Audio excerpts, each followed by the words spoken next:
diría a la persona que empieza que no se obsesione con los objetivos de resultado de conseguir esta marca o esta otra, sino que se centre en la tarea. Es decir, en qué puede mejorar en su día a día y en sus entrenamientos para llegar a esos objetivos que quiere. Es decir, no te centras tanto en, digamos, el final del camino, sino en todos los posibles obstáculos o todos los posibles pasitos que vas a dar para que cada paso sea el más adecuado. Lo difícil es cómo determinas cuál es el paso más adecuado. Cuando no tienes los conocimientos suficientes al principio es buena idea contar con un entrenador o una entrenadora. Más allá de eso, aunque cuentes con un entrenador o entrenadora, le diría a esa persona que empieza a hacer powerlifting que trate de ser un estudiante. Este término lo aprendí de Mike Tucherer. Él hablaba de que es recomendable que el powerlifter sea un estudiante del deporte.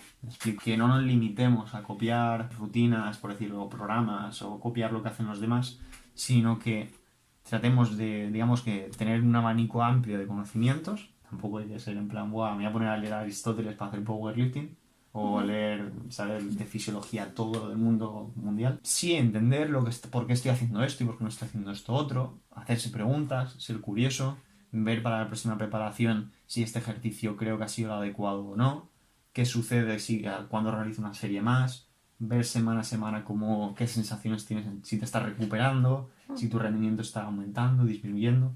Digamos que tratar de ser un estudiante del deporte no es más que ser una persona que se hace preguntas y que siga aprendiendo de diversas fuentes de conocimiento.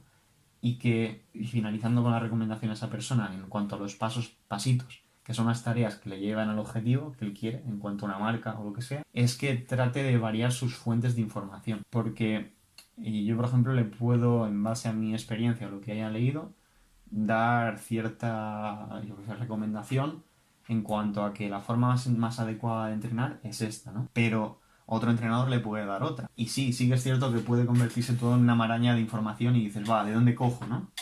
Empezaría cogiendo de un entrenador o dos para complementar, digamos, este me dice que es importante que priorice la composición corporal o la hipertrofia porque explica una gran varianza de la fuerza en sentadilla o prebanco o peso muerto. Vale, pues quizá debería darle un poco más de importancia a cómo estoy controlando mi alimentación para asegurar, por ejemplo, que consumo las suficientes proteínas. Vale, es interesante.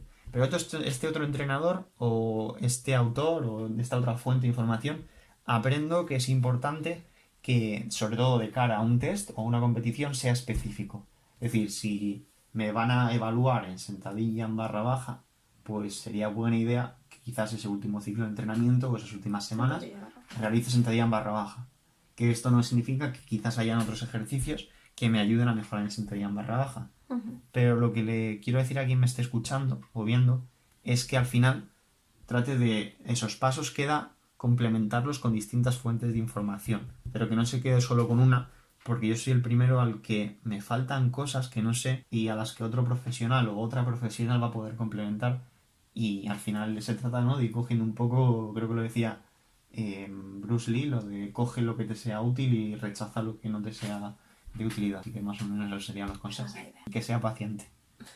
Que no sé, yo soy el primero que al final con el entrenamiento sí, a veces aciertas, mejoras, pero muchas otras no aciertas y no mejoras directamente y puedes pensar que se acabó el mundo y que ya voy a dejar de entrenar, me rayo, me como la cabeza, no valgo para esto. Y yo soy el primero que lo he hecho y no, es un error.